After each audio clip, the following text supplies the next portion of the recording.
Today's guest is no ordinary adventurer with 4 decades on the front lines of our planet's wildest and most fragile places. British explorer Jim McNeill has witnessed the true face of climate change up close and personal. From Arctic extremes to ocean depth, he's dedicated his life to understanding the planet and inspiring others to protect it. In this episode with him, we dive into exploration, purpose, and how ordinary people can shape an extraordinary future.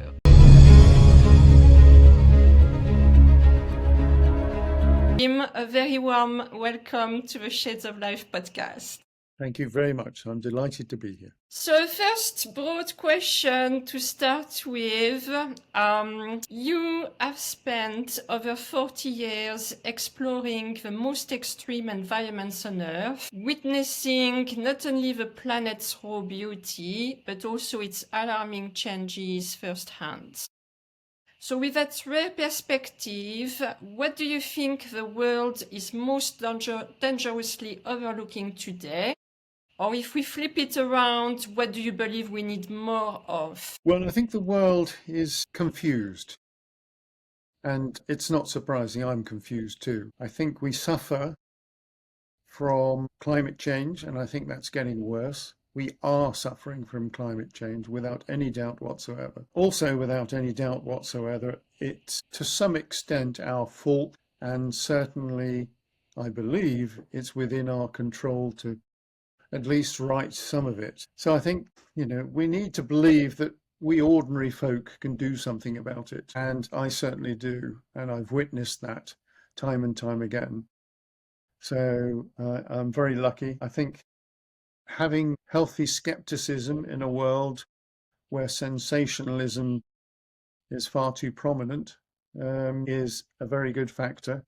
I think cynicism is ignorant and unfounded. So healthy skepticism is the way forward. So I think we've got to get across to everyone. All of us have to agree that something's wrong and we need to put it right. And we need to find that solution. I'm an eternal optimist. And so I think the solution is out there, or at least a goodly part of it. And we will find it, but we need the political will, the international cooperation to do so. Yes, I can't agree more. So we have a lot to discuss together today. Oh, yes. You've had an amazing life, and I'm so glad you are here with us today to talk about it. We are going to go a little bit chronologically.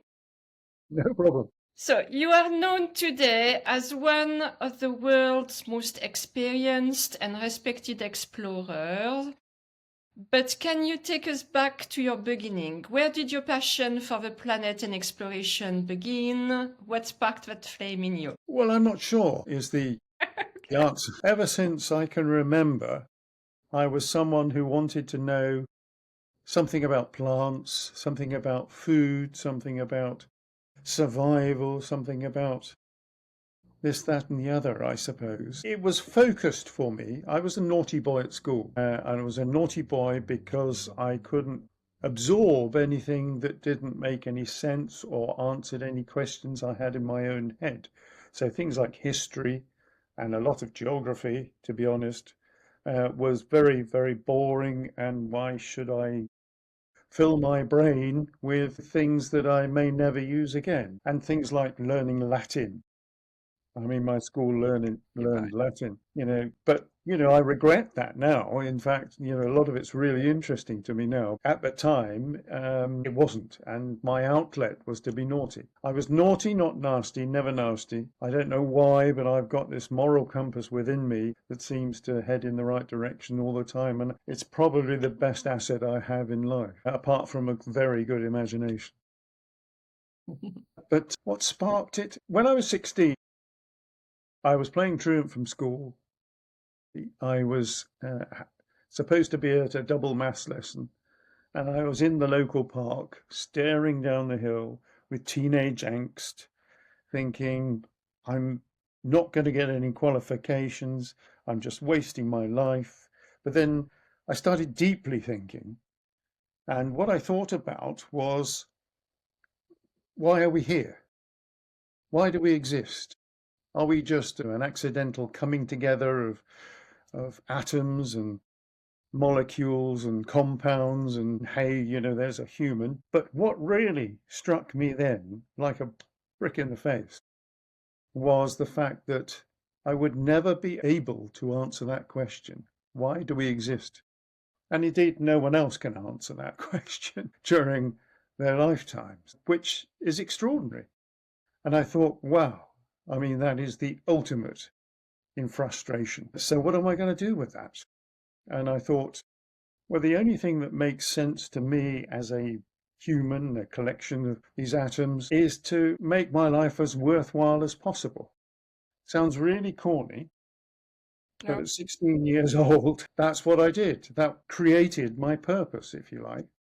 So that was really the start of very serious adoption of, well, we live in this amazing planet and it does all this, Mother Nature is such an incredible beast, woman, whatever it is. I call her Mother Nature and I make it female, but it could be anything. And that's just for me. But she's amazing. I mean, absolutely amazing. We destroy things and she, comforts them and regrows them and tries to repossess whatever concrete we put in, for example, and that's amazing. So ever since I was 16, I had this purpose, this drive to make my life as worthwhile as possible. It's as corny as that. I'm a very simple person. Oh, I love that, and I can actually relate to so much you've just said. Excellent. So before we dive into your climate and expedition work today, I'd like to give some perspective to our audience about the multitude of skills and talents you have developed and accumulated over time. As I've discovered myself, your career spans environmental science, elite military training with the British Army, high-stakes business in marketing and communications, and life or death emergency response with fire and rescue services. So that's a lot. How have those varied roles shaped who you are and prepared you for the work you do now? I think it's probably all about people. I think, I'm very empathetic. I pick up on things really easily, and I'm very lucky to be able to do that. And I think whenever you've got a team, whenever you've got a problem to solve with a team to solve it, I like, employing people, engaging people, because I think purpose is something that is so incredibly important to life. If you have purpose, it gives you direction. And if you've got direction, you've got a reason for being ultimately, like I discovered when I was 16. And so, I think all those changes in my life have all been quite disparate if you look at it on paper. But the running theme is really trying to realize people's potential, my own included, and my own purpose. And I think that's the thing that runs through it all. And when I was in science, we had a very difficult problem. We were trying to find out what was happening to the ozone layer and were we as scientists or we as in agriculture affecting that ozone layer. Immensely difficult problem, but you had to reach out globally and engage people in the problem to try and solve it. And by the way, that's a fantastic story, and we mustn't let go of that because we internationally, politically, geopolitically engaged with that problem, the CFCs, and we in 1982, I think it was, at the Montreal Protocol, we as a whole globe said we're not going to use CFCs again, and we're going to fix that problem. And lo and behold, with I think an enhancement in 1992, then that began to to fix itself, and now it's much, much better than it ever was. Internationally, we can do things about this if we have the will to do it. And that's the message I try to get across to everyone. It's not hopeless. Yes, you have to paint a picture of how serious it is, because it is. We're talking about our survival as the human race, as the human species. We won't survive unless we address this. So you have to be direct and real about this and realistic. But on the other hand, I'm sure we can address it. And there are technologies out there that will do that for us.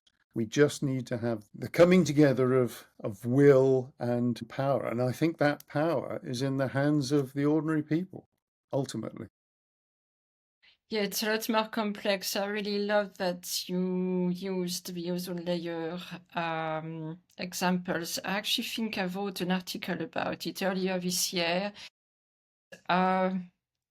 It's definitely one of these examples in history. It was focusing on one problem, so perhaps it was easier to tackle than the problems we have today that are multiple, probably more diverse and complex. But to see the world coming together to solve it, it's one of the greatest examples in history for sure. So thank you for bringing that up. So Jim, you have explored some of the most remote and extreme corners of the world. To get to know you better, could you give us a glimpse into those adventures? Where have you been on our planet? What have you seen? And perhaps what stays with you most? Yeah, I haven't seen a great deal of the planet. I don't think I've seen a great deal of the planet. There are 5 extremes, and in those extremes, I believe you see the changes occurring earlier than they do in the non-extremes, in urban situations, for example. And that's played out, particularly with sea ice and climate change. But there are other changes occurring, of course, as well. And, I think if you look at those extreme environments in the greatest depth and breadth, and in applying technology, you get to learn and understand what's happening there, then, we've got half a chance of delivering it. I think I know about the polar regions, and I've got all my fingers and toes. I'll show you my toes later. Mine as well. I have a story that I will not tell on this podcast, but it was an extreme story. So I'm lucky. I've nearly perished twice trying to get the vital data that we need from these extremes. And the whole idea that they're extremes means that, normal scientists, it doesn't matter how incredibly good the scientist is, they have to reach those extremes in order to measure the data, the empirical data. So that's data that, isn't interpreted in any way. And then, accumulate enough of that to interpret it and disseminate it amongst their peers, etc., for peer review, etc., and find out what's going on. So I don't think I've done many things, but I do know about polar regions, and I do know about desertification. So the hot and the cold of it, if you like. And that's purely because I thought that when I started Ice Warrior, my project, the reason I chose the ice environment, because it was the most difficult and the most dangerous probably for ordinary people to help, to learn how to live, to work, to play in, such an extreme environment is life-changing. And it's life-changing right from where you get off the aircraft. The aircraft will be hot and you'd have eaten food and everything else. And they open the door and you go out there and it's -40. And the first thing you do is cough. And the next thing you realize that your eyelids are freezing.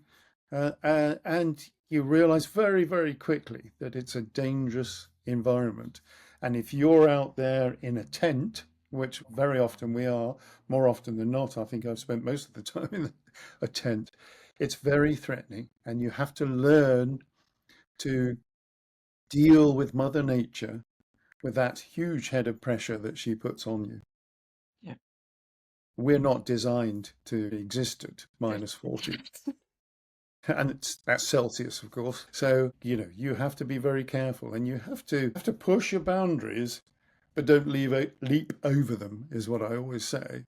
So you have to gradually experience or get the knowledge, understand how to work with those sorts of environments. And I've been very, very lucky in as much as I've managed to do that quite a lot. And so, yes, I don't know what an expert is really, but I never stop learning, and I'm always open-minded, and I always learn something by going back. There's always something I learn. So, that's probably a characteristic that I think is definitely needed. If you sit back and think, well, I know that environment and it's fine, I'm competent and everything else, and then she will deliver something else, Mother Nature, that is, will deliver something else to surprise you.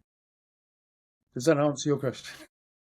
Yeah, yeah. You've actually literally made me relive the first time I went to Greenland in really harsh conditions. And yeah, it was exactly as you described. And I don't think myself I realized how harsh it was until I literally landed there. And I was like, and I knew the trip was going to be very hard, and it has been very hard. Yeah, I totally understand what you're telling us. So, Jim, a kind of generic question. What is it about exploration that draws you in overall?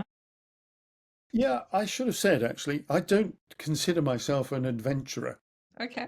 I used to be an adventurer, that's how I started. But when I was 22 years old, I was on a very difficult climb, rock climb, and the heavens opened and Mother Nature just poured, absolutely poured with rain on me. And I was wearing sticky rubber boots that don't work when it's and so I was stuck there for a while, and we managed to get off, which was fine. But it was a hairy moment. You might call it a hairy moment, a difficult, very difficult, dangerous moment. And I just had my first daughter, and so whilst we were figuring out what to do, I realised that, well, okay, this is adventure, but who is it serving? It's only serving me. I'm not sure I can do this anymore. So I said to myself, well, whatever I do in future, I have to have a purpose for it. And so after that, I became an explorer. So I think I went from an adventurer to an explorer. And what we do is definitely adventurous, without doubt.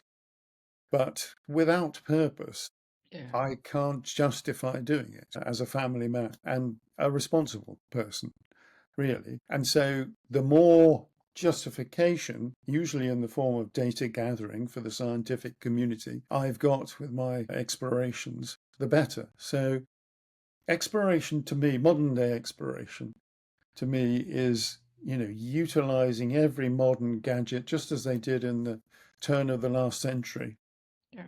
to best effect, to go out there, to find out more about Mother Nature and how she operates and how this changing world of ours now is actually affecting those processes. And that's what it's all about. And we shouldn't stop doing it. We should concentrate on it because without doing it, exploration is critical these days, more critical, arguably, than in the old days. In the old days, there were, mapping Yes. new Yeah. islands Yeah. Exactly. and things like that. But nowadays we have to find out how change is happening.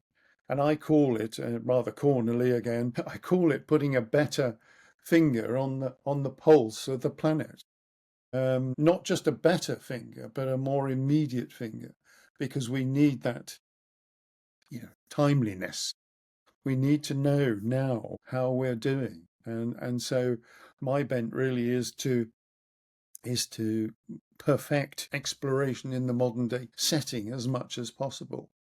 And the idea of engaging ordinary people in that is fantastic, I find. It's wholly fulfilling for me personally to watch these people who never thought they could go out to these environments and learn about them and witness them and experience them and come back with all these stories and everything else. But at the same time, they're gathering this critical empirical data for the scientific community. So it's all purposeful and worthwhile. And that's, I'm very if I'm proud of anything, and I'm not sure pride is such a great attribute, but if I'm proud of anything, it would be the idea of promoting that, which, it's not new. It's what they did originally. I mean, Ernest Shackleton, one of the great explorers, he was purported to call for volunteers for his 1914 expedition, Trans-Antarctic expedition. And he used a little phrase, and I'm going to read it out, actually, I think. He said, men wanted for hazardous journey, small wages, bitter cold, long months of complete darkness, constant danger, safe return, doubtful. And he said honour and recognition in case of success, which I thought was fantastic in 2001 when I was trying to start Ice Warrior. And I thought, well, I'm going to change that a little bit. I'm going to include women, and I'm going to say you're not going to get paid. And safe Women return. women have always been, instrumental, fundamental to any successful expedition, in my humble opinion. But I actually used that for our first call of volunteers for Ice Warrior. And I took an advert out in one of the papers, one of the most successful papers, I suppose. And it cost me a fortune. And then I realized that when I met Shackleton's daughter that he was a great publicist, if I can say it. And he didn't actually pay a dime to anyone. He just went around to the journalists and said, look, I'm going to place this. And they thought it was so great that they wrote about it more than anything else. So he didn't have to spend on advertising. So he was much cleverer than I was. I actually spent, but I put that in quite literally. And 673 people wrote to me on a piece of paper and pen, put it in an envelope and put a stamp on it and sent it to my office, which was at the time in Windsor Castle, one of the Queen's fortresses. So, yeah, so it seemed to work. It seemed to have a slither of interest with people, which was fantastic. And answered your question at all, actually. That's absolutely fine.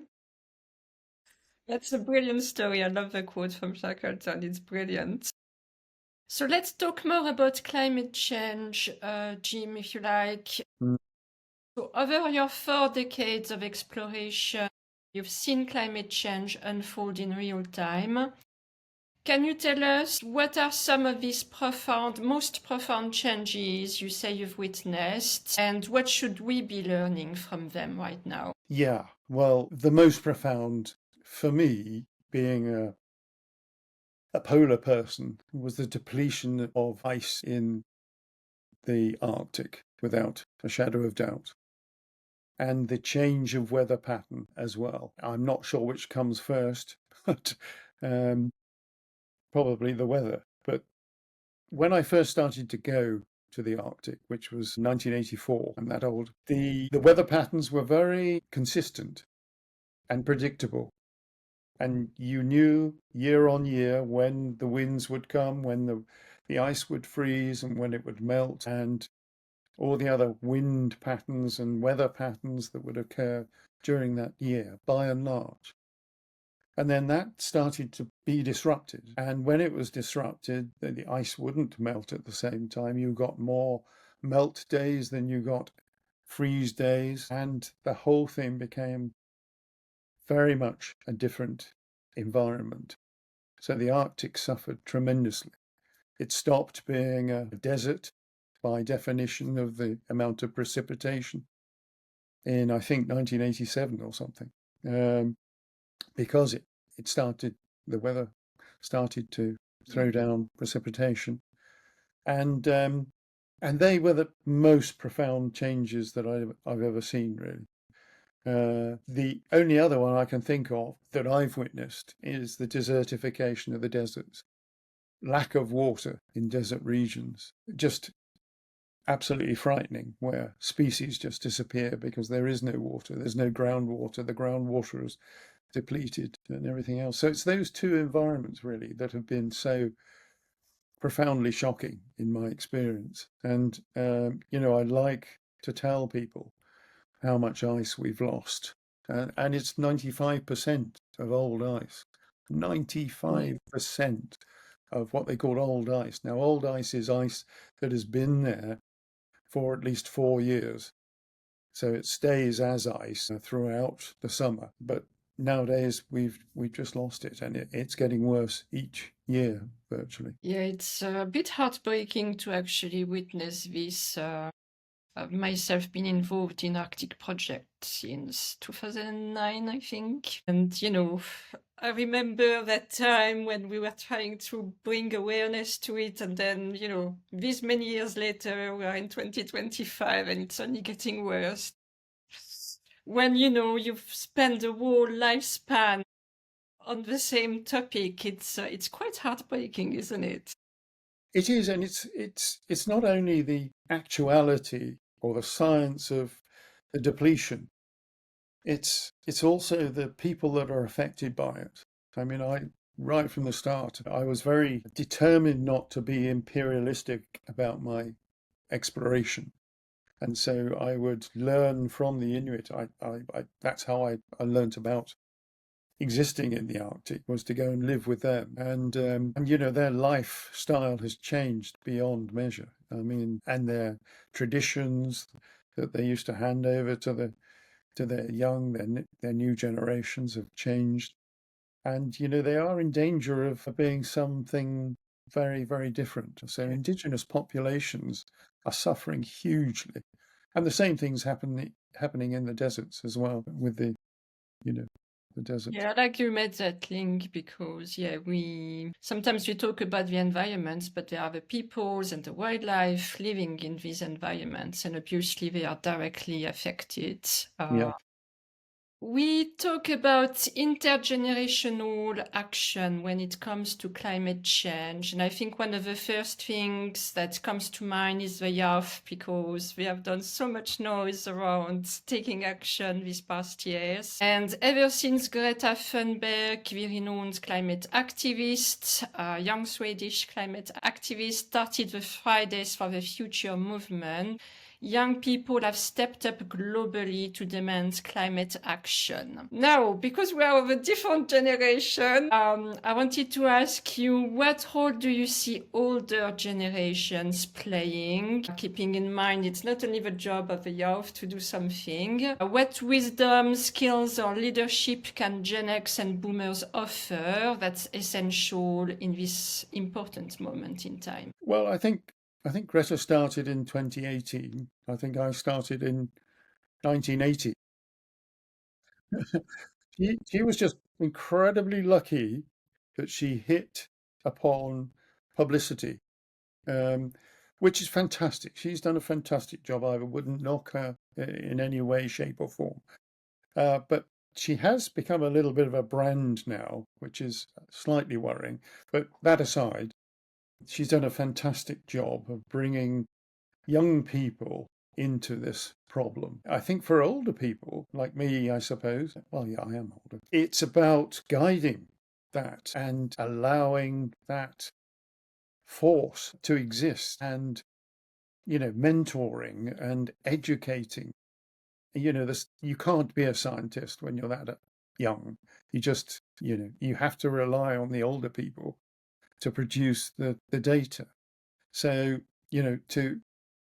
to look at that data and look at who's developing it and who's promoting it and who's writing the paper and who's writing the magazine, article, to look at that in a healthy, what I call a healthy, skeptical manner, a realistic manner, to sift through the sensationalism and find out for sure what is real and what is not just blown out of all proportion, is what I try and teach younger people.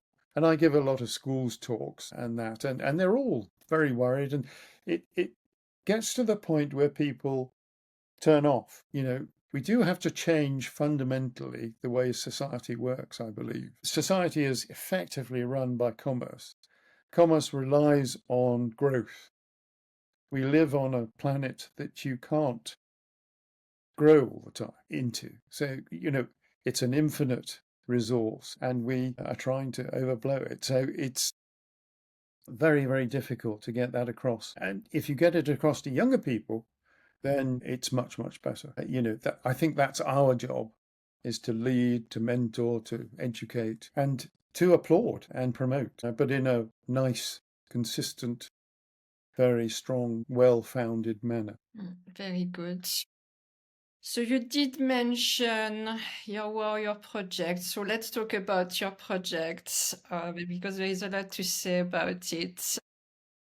So in 2001, you founded the Ice Warrior Project, which was going to be a big part of your life. So can you tell us what inspired its creation and what was your mission at the time when you started it? Well, because I was a naughty boy at school, my school, which was an ordinary state school, sent me to an outward bound school. And at the outward bound school, it was a mountain school, and at the outward bound school, they had a wonderful library of exploration. It was all the explorers and, their tales of daring do and all the rest of it.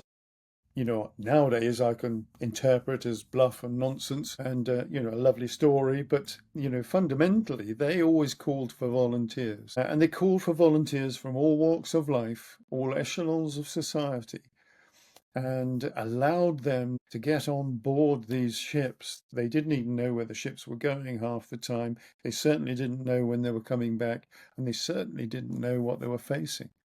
And that theme, I thought, wouldn't it be fantastic to emulate that in the modern day era?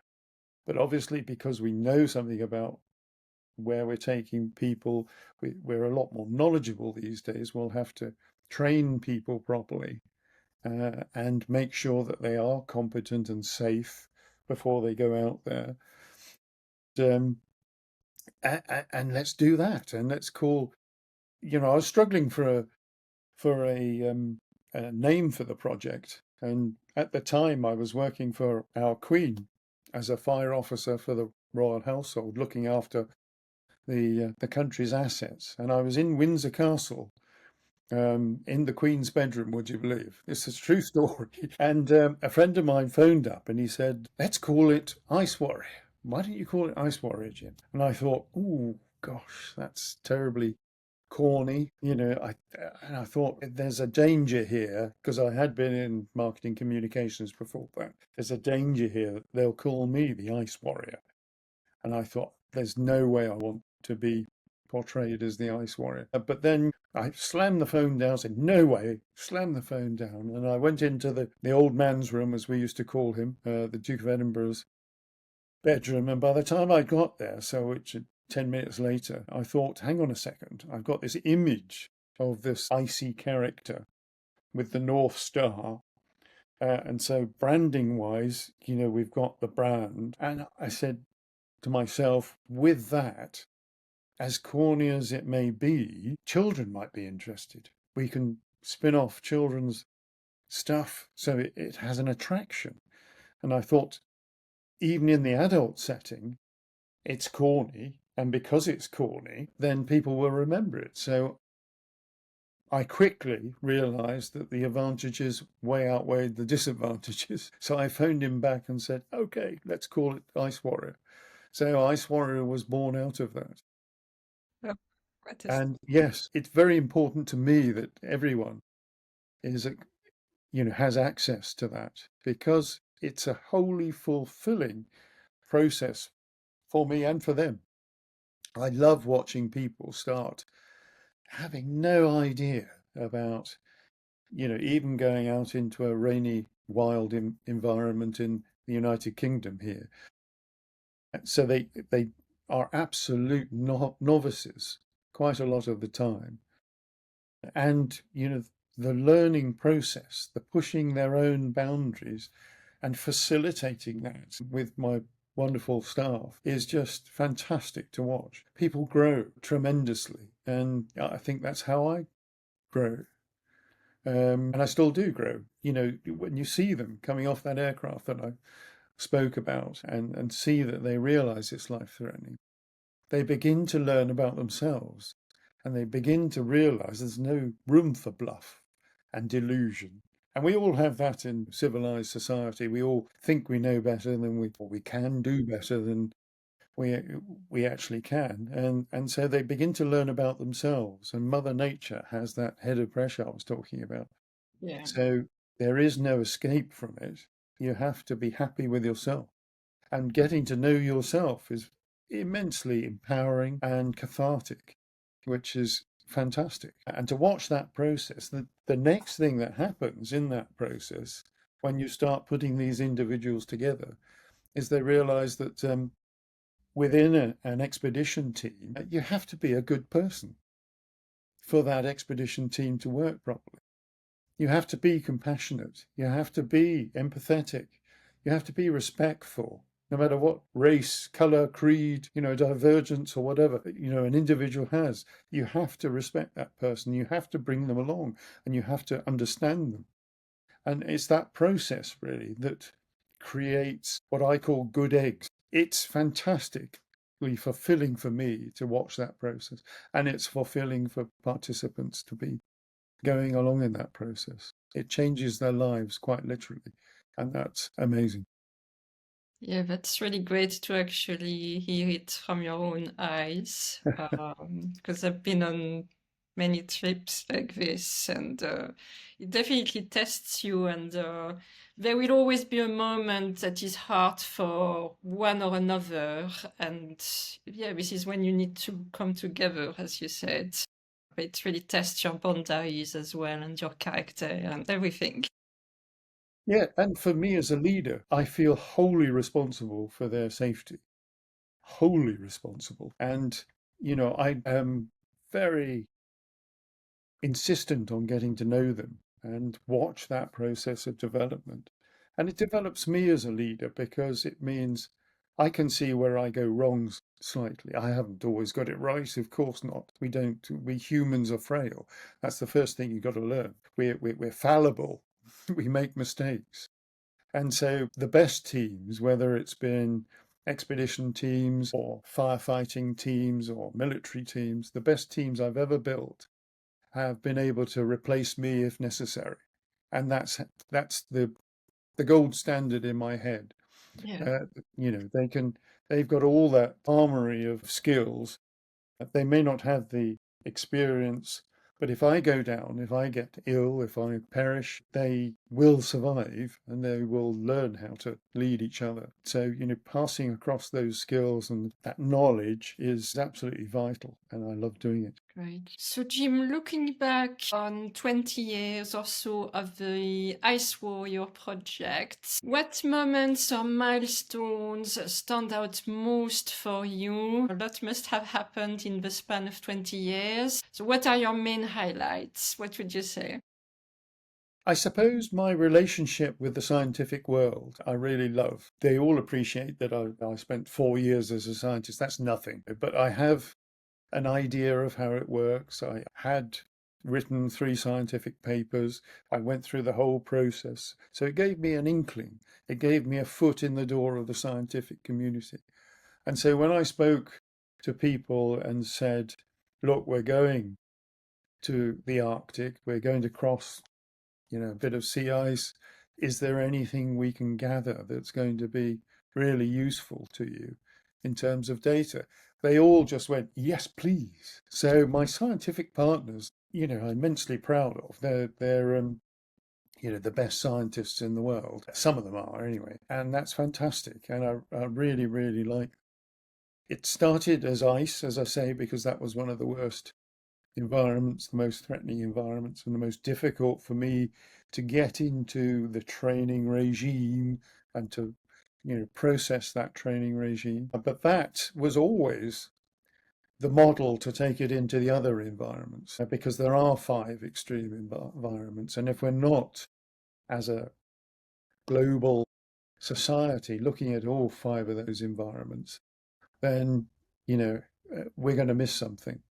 So expansion took a long time, 23 years, I think, or some ridiculous amount of time before I was happy with the Ice Warrior model. But the next very important environment to prioritize was, of course, the ocean. 71% of the planet is is water. 95% plus is ocean. And for every breath we take, we get the oxygen from the ocean. It's an absorber of all sorts of nasties that we deliver, including CO2, but other things as well. And it's a real indicator of how we're faring as a planet, in terms of species and biodiversity and how they're faring. The oceans, in 2023, I think I decided the oceans would be the next one. And we formulated two foundation expeditions in and around Svalbard. And it would be in the high latitudes as well, because they're the real places where people don't go again. So, and they were very good. They did exactly as it said on the tin. They were foundations for the future. And so now we've got a very clear plan of what to do, where to do it, how to do it, and what it'll mean, which is really good with Ocean Warrior. And once we've cracked Ocean Warrior, then if I'm still around, we will go on to the deserts, which is relatively easy, and the mountains, which again are pretty easy. One environment I know nothing about, but I'll get experts if I'm still around, and that is the jungle environment. I know very little about jungles. Okay, so just to keep the chronology for people listening, so you just mentioned this. So in 2022, you expanded the Ice Warrior into the Global Warrior project to include the other extreme environments. So you said there are 5, so ice, ocean, desert, mountain, and jungle. And then from what I understand from you, so in 2023, you launched Ocean Warrior, which is so your next big focus after ice, and you've decided to focus on the ocean, which you describe as an 11-year commitment to uncover the true state of our oceans. Can you tell us a little bit about that? Well, my dream, which probably answers a next question you've got coming up, my dream is Should I read the next question? is to What does success or achievements look like for you over the span of these 11 years with Ocean okay, Warrior, and what change do you hope to help create? right. Very good. My dream is to put this better finger on the pulse of the planet in a more immediate and a more informed way. And what to do with that is to get it into a database, is to get it freely available to anyone and everyone, particularly scientists, obviously, first and foremost, but also to the general public in the form of some sort of indisputable evidence, because it's empirical data that we gather, it's not processed, but indisputable evidence in the form of a dashboard that anyone can go to an internet site and look up, or it's in a business foyer, or it's in the classroom, of a school or a business. It's everywhere. It's broadcast all over the place. If I had it in the high street, I would be very happy. And I'm talking to very big supermarket chains at the moment about putting it in their foyer so that people have an understanding and they know when they see it that it's concrete evidence. It's not fluff, it's not nonsense, it's not here today, gone tomorrow news. This is what's happening. And if that can be as live as we possibly can make it, and I believe we can make it live, or near live at least, then we know what's happening. There is no dispute, there is no getting away from it. This is what's happening. The ice has now depleted by X amount, and the temperature of the water in the Mediterranean is the hottest, it's ever been, whatever. But if people can see that, then there is no argument against the changes that are happening. And if there is no argument, then people will be more inclined to push the politicians, push commerce towards doing something about it. And that's what I want. And I want commerce to back that, because if they don't back it, then the finger will be pointing at commerce very heavily, particularly some sorts of commerce. Does that make sense? Yeah, completely. No, thank you for taking us through this. So, Now I'd like to focus on another aspect of what you do, as you also give keynote talks drawn from your real-world experiences in extreme environments, also on leadership and on environmental science. So why is storytelling and sharing these experiences at talks important to you? I think it's probably very selfish. It's my way of making my life worthwhile. If I don't share it, it doesn't become important. If it's not important, then perhaps my life hasn't been worthwhile. So that's the ultimate. But over and above that, I think it would be very selfish not to share it. It would be very wrong not to share it. And by sharing it, if you can change one person's mind, that is in charge of, a big commercial entity or a politician, then, that's amazing. So I think the storytelling, I haven't, because I've been so busy, been able to do the speaking so much. So now, as I'm older and I know what we're doing with Ocean Warrior, and I have a fantastic team around me now as well, and that's very, very important because they can do the operational work, then I become more of a flag waver and an advocate and a person that has time to speak to people, to explain perhaps we should be thinking of a different way of society. Perhaps we should be thinking of a less commercially orientated or growth orientated short termism, all that sort of stuff. I can explain in my talks why that's so important. And to be more civilized is where we need to be heading if we are to survive. And with a database that tells you that we're in danger of not surviving categorically, then the two in combination should work really well. We should be able to get movement. We should be able to get change in people's attitudes. And it's my belief that most people care about their environment. There are some that don't, but I think we'll drag them along for the ride. But if we can shift people and allow people to work together on this, this is a problem that's global. It's in our hands as the human species, and we collectively got to do something about it. And we know with history that we can do these things. It's immensely complicated, I know, and there are huge barriers to get over, but we have the ability to do it, I'm sure.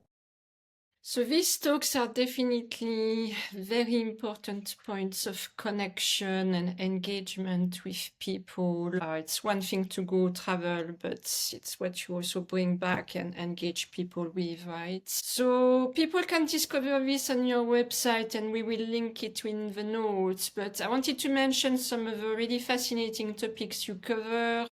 It includes purpose and passion, critical leadership, the edge of human performance, risk, crisis, and calm, definitely comes from the Arctic, the climate frontline, and one which is beautiful, the power of ordinary people. Could you choose one or two of these topics and share with us the core message that perhaps you'd like people to walk away with? So if we go for Way by heart, I guess.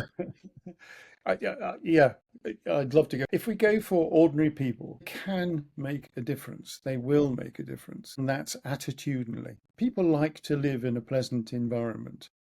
People feel happy to live in a pleasant environment. If you realize the potential within people, which I believe is huge within all of us, it's a matter of getting in there and finding that potential and just edging it on. And that's what I've found throughout everything I've done. It's realizing people's potential. If they get to know themselves, as I spoke about earlier, then once they reach that level of acceptance, they are fallible, they are frail in certain areas. Once they get to that level, then they can increase their performance. But this is all about ordinary people from every walk of life. I come from a very humble background, a council estate in London, which is a very humble background. And so I always say, if I can do it, anyone can do it. And I think that's the key. So, Ordinary people, yeah. It's about attitude. It's about getting a purpose. Purpose gives you that direction. Once you've got that direction, then you really can build your environment around you. And once you have a nice environment around you, you're much, much happier, much more fulfilled. And, you can show that to others. It's propagating, it's self-propagating. People engage with you because you're happy and you've got purpose, and they can see that, you're enjoying life. And that's what it's about in the short period of time that we have on this planet, each of us. So making the most of it is what it's about. So I think they're the kind of messages I get across in those, but it's probably much more structured than I am at the moment. So that probably actually allows me to ask you the next question. So who are your audiences usually, the ones you've met at these talks? What kind of responses do you get? I think the feedback is always interesting. And you were talking, you don't do so many, but if people want to see you, where can they? Do you have anything upcoming? Right, lots of questions there. Yes. So, who are your audiences? Who are your audiences usually, and what kind of responses do you get?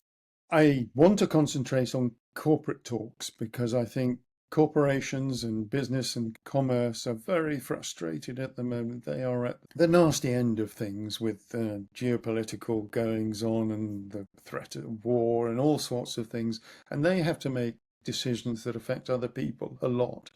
So I want to talk to more of those. I've talked to some of the best already, but as I say, the frequency has been very low because I've been away doing it myself. I'm now in a position where I can go out there and talk to corporations and, tell them about building a team. An expedition team, as you probably know, is, a microcosm of society. So if you can have good people and you can develop those good people with the compassion, with the empathy, with the the intelligence, all those lovely good egg characteristics, the kindness. Kindness is a word I want to introduce to corporations in their leadership or in their teamwork. Then you get a much better performing team, much better performing leadership, much better performing individuals. And, I'd love to go out there and do more of that. And that's what I'm bent in doing. I suppose I don't have I speak to 3-year-old children down the road at their infant school, and I speak to secondary schools, and I speak to retired business people, and I speak to politicians and all sorts of people, actually. So as an audience identifier at the moment, I don't really have a bulk, but I want to speak to those that count more. I went to a fascinating conference in 2007 called Arctic Frontiers up in Tromsø in Norway, and it was a really interesting time for me. There were 3 sets of people there. There were the scientists, and the scientists were talking really good science, saying, that what's happening to the Arctic Ocean and the depletion of ice, etc., etc., etc., and the pollution and the changing of the weather patterns, which was great, fantastic, but it's very much in an ivory tower, if you like, or people weren't listening to them so much. And then there were the politicians who just played politics. I mean, the Americans came on stage and the Russians walked out of the room. When the Russians came on stage, the Americans walked out the room. And all these little nonsenses were occurring that didn't get anywhere and were particularly useless. And then there were the commercial people. And the commercial people came on, and the Russians with the Americans stated categorically in front of me in 2007, well, actually, we have 168 wells drilled in the Arctic Ocean that are delivering oil right now. And we're going to develop this, that, and the other with the 13 billion barrels that they've identified. And I thought, wow, politics is really not, it's necessary, but it's very dysfunctional. Science is there and it's really telling the right story. But actually, the movers and shakers of the world are the commercial people. They're the people, sadly, in many respects, with the power to shift things. And so until you reach those commercial people, until those commercial people turn around and say, well, maybe we should steer our company to be more sustainable, to be more, whatever you want to call it. Sustainability is a bit of a flag now that has been abused, I think personally, but whatever you want to call it, to be more purposeful and worthwhile to society ultimately. If you can steer those people to being that, where growth isn't the number one priority, it's the people who are in it and the function that they have in society. If you can do that, then we're pointing our moral compass in the right direction, and we're really getting somewhere. So I would like to speak to more of those people and Yeah. convince them that that's the case. Yeah, yeah. Well, that's a clear objective and definitely an important one. So, Jim, I also want to mention that you also host your own interview series called Icons Interviewed. So, what inspired you to start it, and perhaps to bring it to life for us, can you tell us about a conversation that stayed with you as well? Yeah, well, this was born out of the fact that the BBC, our television and film company in the UK here, they do what they call these landmark series. I was phoned up out of the blue one day by a senior producer on one of these TV things, and he said, "Can you tell me where I might find Arctic wolves?" And I thought about it, and I thought, yes, well, I probably can. And so they then employed me, and they then realized that I could do all the logistics for them. I could make them safe by supplying and outfitting them. And then I could actually lead them in the field and make them safe while they're in the field and do all the safety stuff with it as well. Because professionally, I was a safety guy with the fire and rescue services that I was involved with. So they took me on, and one of the projects I worked extensively on was Frozen Planet, because I was in the Arctic and what have you. And there was a chap that led all of these sorts of nature programs, and he was brought in sort of at the end when all the hard work was done, but he was the guy that was pinning it all together brilliantly. And that's David Attenborough. And I never met him. And so I wrote him a cheeky letter, and it was a letter on paper, and I put it and sent it to him, and he sent one back. And I said, "Look, I haven't met you, but I would be delighted to meet you. And would you mind if I interviewed you on stage?" So I managed to get a very good venue for doing it, the National Natural History Museum in London. And lords and ladies and all sorts of people wanted to hear his story, and that's how it developed. And so I was at pains to find things that he'd forgotten about, and video clips and photographs, and started off by saying, do you consider yourself an explorer? And of course he didn't, but he's done probably more exploring than most will do in their entire lifetime. So he was magical is the word, because he's obviously got this massive reputation for doing that. He's done it time and time again. Blue Planet and Frozen Planet, the oceans now. So he's underpinned those productions and been the spokesperson for those So productions. it's been so important in the British culture and even global culture, isn't it? Yeah, it is. Yeah, and so to entertain him by bringing up all these old things that he'd forgotten was very entertaining for the audience, and the audience just loved it. And we finished off with a standing ovation for him as I played the clip of him talking through Louis Armstrong's "It's a Wonderful World," Oh yes, I love that song. and people were crying. It was fantastic. It was a wonderful thing. I've even got goosebumps now thinking about it. So Oh I wow. thought, well, we could do this with other iconic people. And so I've managed to do it with a whole host of people to date. And I'm looking for suggestions at the moment to who else, would be really interesting to people. And the audience, it's very important that the audience get up close to these people and meet them if they can. And he was really keen on that. The audience were quite small. I mean, it was 250, 300 people, I think, at the most. And so they all got a chance to speak to him if they wanted to, and they Yeah. asked questions and all sorts of things. So it was very interactive, very small and intimate, I suppose. We're going to keep it that way. And it seemed to work nicely. And I had huge fun doing it. Well, thank you for sharing this with us. It's absolutely wonderful story. So a few quick fire questions to close with you, Jim, if that's okay. So first one, what values do you live by and why are they important to you? How long have you got? I said quick fire. Okay, quick fire. I changed the concept. Quick fire. Integrity. Integrity is everything to me. And with integrity, you bring honesty, you bring reliability, you bring the good egg characteristics that I've been talking about throughout. And so that's my aim. My aim is to die with my integrity intact and not have any skeletons in any cupboards or things that I've tried to bluff over and delude myself about. I just want to be a plain simple person, and integrity is everything to that. So there's your quick fire answer.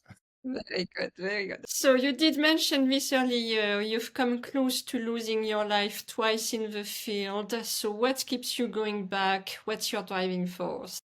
Everything I've been speaking about, really. My driving force has been that wishing to make my life as worthwhile as possible throughout my life, so that when I'm on my deathbed, which I hope isn't too soon, I feel satisfied that it's time to go and I've made an imprint, and hopefully a positive imprint, on society, on civilization, and added to it as opposed to taking something away from. Yeah, that's a good model to live by. So how do you define purpose and how has your sense of it evolved? Purpose, I think, is direction. So if you have a direction, you know where you're going. If you know where you're going, even if you don't know what you'll find, you've got a reason for being. And all those things, I think, are really incredibly important for a happy being, for a happy person. And along the way, if they can have those nice, good egg characteristics and retain their integrity throughout, then I think that purpose gives them a reason for being ultimately. And that's enormously powerful and empowering and cathartic. It gets rid of the stuff, the bluff, the nonsense that you're bombarded with every day. Very good. So a final one. Is there a final message you'd like to leave with our audience today? I think it's don't be too worried. People can be too worried.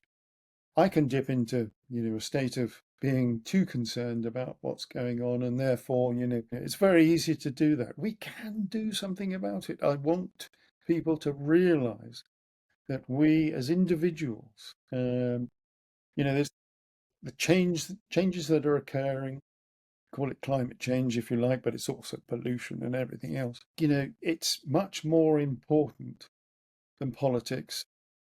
It's far bigger than commerce, and it's down to us as individuals to do something about it, whether that means voting, whether that means being an active environmentalist, whether that means being the best person you can with all, the things that are thrown upon you. We can do it. Let's get moving on it. So thank you for being so down to earth on your answers. I love that. So very last question to finish. This podcast, is called Shades of Life, with the idea that each of us holds the power to paint life with our own colors, to leave a meaningful imprint on the planet. So I always end the podcast with the same question for the guest and for you today. If you were what would it be and why? And it can be anything you want and for any reason you want. Well, I suppose it's got to be blue, hasn't it? It's got to be blue. It's got to be blue because the oceans are blue, the planet is blue, our atmosphere is blue when you view it from space, 1,000 kilometers of our atmosphere. It's got to be blue. And I'm wearing a blue t-shirt. So although it probably looks black, it's very dark blue. So I think it's blue, and I think that reflects the joyous, wonderful nature of the planet. Wonderful, absolutely wonderful. So, Jim, thank you so, so much for joining me today and sharing with us your passion, your purpose at Traversée. You've been to Frozen Frontiers, to Ocean Depths, a new 11-year program now. I will add your website to the podcast notes so that people can find you and follow you easily. Your story really is a reminder that leadership doesn't always wear a suit. Sometimes it wears snow boots, carries a compass. To everybody listening today, if today's episode inspired you, leave a comment below so that we know what you thought of it. Share it, and remember that we all have the power to become explorers of impact in our own way. Until next time, and to you, Jim, as well, keep painting the world with your color. And that will Thank be you true very for much. today. It's been delightful, and thank you so much for the opportunity to get my thoughts across. Perfect. Humble as Thank they you so much, Jim. Thank you.